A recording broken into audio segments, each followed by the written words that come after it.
La pierre tombale d'Ernest Ouandjé a été vandalisée à Bafoussam. Ce lieu de paix et de recueillement transformé en champ de bataille, des graphismes obscènes et des débris jonchent la tombe de cet héros national, témoignant de l'ignominie de ces vandales. J'ai vu un papa là-bas avec un benskina. Il était en train de filmer. Bon, le type là avait la béquille. Moi, il a remarqué avec sa gauche chaussure. Il avait une chaussure qui était un peu plus longue que l'autre. Il s'est assis sur la tombe du papa là. En un français, ce qu'on a tombe là, s'est écrasé le tout. Bon, en partant, moi, je lui ai demandé que il va faire comment de cette tombe-là. Il m'a dit en question que non, il va envoyer la délégation. Moi, je ne connais pas quelle délégation il s'agit. Il m'a dit qu'il partait dans une autre tombe aussi pour faire aussi la même chose, non? Cette image est une insulte à la mémoire de cet héros, d'où une vague d'indignation chez les responsables de l'Union des populations du Cameroun dans la région de l'Ouest. C'est un climat délétère que nous vivons tous dans ce pays depuis quelque temps.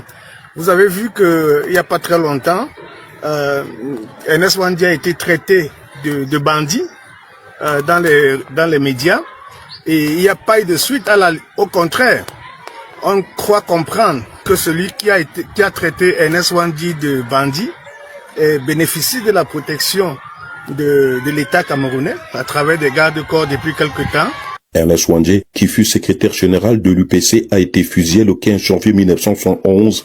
Sa dépouille a été inhumée dans un cimetière situé à proximité de l'église évangélique du Cameroun, paroisse du Plateau. Avant la fin de la journée, une plainte sera déposée et l'UPC se réserve la suite des événements. Aujourd'hui, cette tombe, qui devrait être un lieu de recueillement et de respect, a été profanée. Une atteinte intolérable à la dignité de cet homme qui a sacrifié tout pour son pays. Les crimes opérés au Cameroun sont 10 fois plus élevés que les crimes opérés par ceux qui se faisaient appeler des résistants. Oui, mais c'est que là, permettez-moi de parler. Ça me sangra de parler. Je peux vous donner ce livre, vous avez des meilleurs que moi. Ouvrez ce livre à la page 160. Ouais. Je vous dis bien que les gens ont de bons yeux, mais ils ne veulent pas travailler. Voilà un rapport qui a été restitué de 1026 pages. Je l'ai consommé.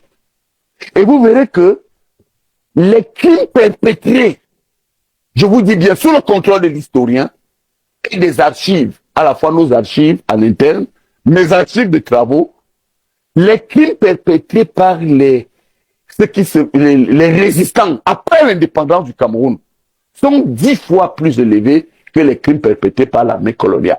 Vous n'exagérez pas. Ce sont les travaux. Je peux vous donner celui-là. Mais tu fais confiance à ça? Non, je fais confiance aussi à mes travaux. Voilà. J'ai écrit Paul Biya. Tu dis que c'est nous qui avons fait les crimes. Oui, non, permettez-moi scientifiquement. Je ne me trompe pas, je vais dire, hein.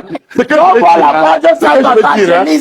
Mais donnez-moi. Quand on a volé. Donnez-moi la page. Quand on a volé où? Les terres l'argent est où? Non, permets-moi. Ça va chuter. Permets-moi. Non, je vous en prie. C'est ça les arguments. C'est-à-dire que.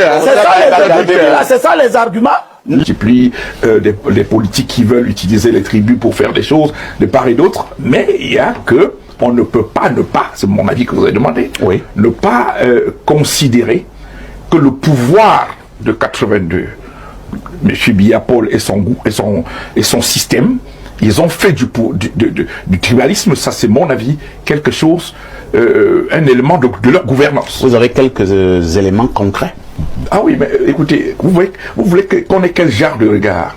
Le pouvoir aujourd'hui, le pouvoir c'est d'abord la prise de décision. Ouais.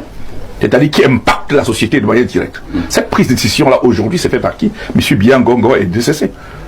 C'est clair. Maintenant, la protection, laissez-moi finir, la protection du pouvoir de Yaoundé est faite par les corps de sécurité et de défense. N'est-ce pas? Vous avez le 7 qui est... vous avez le 7, vous avez la DGSN, vous avez le MIDEF. C'est les aires géographiques, la protection du pouvoir. La protection juridique du pouvoir. C'est-à-dire le Conseil constitutionnel, c'est des personnes qui appartiennent à la même aire géographique. Maintenant, vous avez la caisse de l'État. La caisse de l'État.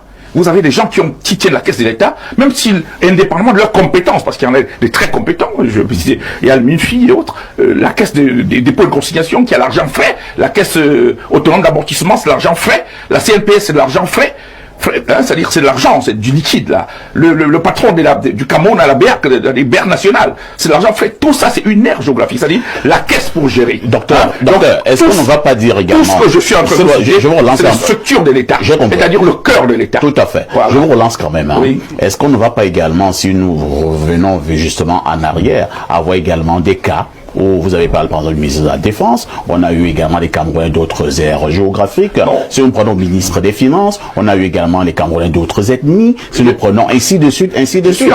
Je ne refuse pas. Est-ce qu'on ne peut pas dire que ce qu'on appelle l'ordre de 42 n'a pas fait de rotation? Non, l'histoire, c'est-à-dire l'histoire de l'arithmétique là, ça m'intéresse pas beaucoup. Je parle du pouvoir, de la gestion de pouvoir, le cœur de pouvoir.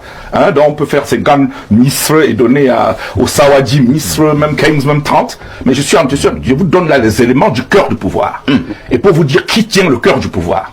Et quand moi, de côté, je regarde ce cœur de pouvoir, malheureusement, c'est donc, que vous mettez 10 ministres qui appartiennent au Bassa, ou 50 ministres au Douala, ou au Nordiste, ici, c'est pas ça qui m'intéresse. Je vous donne les éléments fondamentaux. Qui a la caisse de l'État aujourd'hui?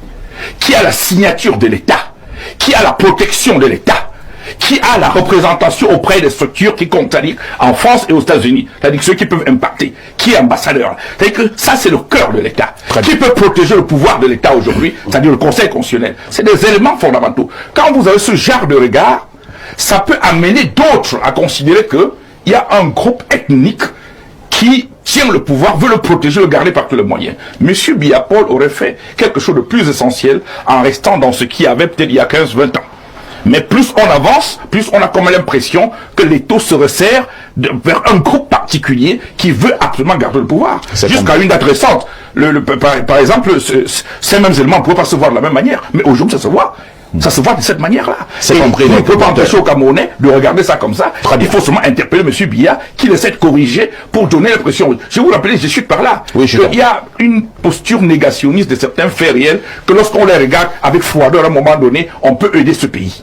L'une des dernières discussions, pas des dernières, l'une des discussions que j'ai eues avec le Premier ministre actuel, à son cabinet, c'était justement ça portait justement sur sur le négationnisme. J'ai discuté avec lui, et ça a tourné presque la fin de l'audience. Monsieur Fabien Cotte et tout ça qui était là peut vous dire, la fin de l'audience avec le Premier ministre n'a pas fonctionné bien. Parce que moi, je rappelais que, on était en 2019. C'était l'une des audiences qui se passait un peu mal avec lui. Mais je lui dis la vérité. Qu'aujourd'hui, un tribalisme qui monte, il faut que vous adressiez cette question d'une manière ou d'une autre. Il faut adresser. Et puis, lui m'a dit, et vous pensez qu'il y a un tribalisme ici au Cameroun, maintenant, là, c'est dans ce bureau que vous avez me parler, comme ça, là, vraiment, je te croyais. C'est ça la posture de mon Premier ministre, qui est un ami que je répète, je ne l'ai pas connu quand il était Premier ministre.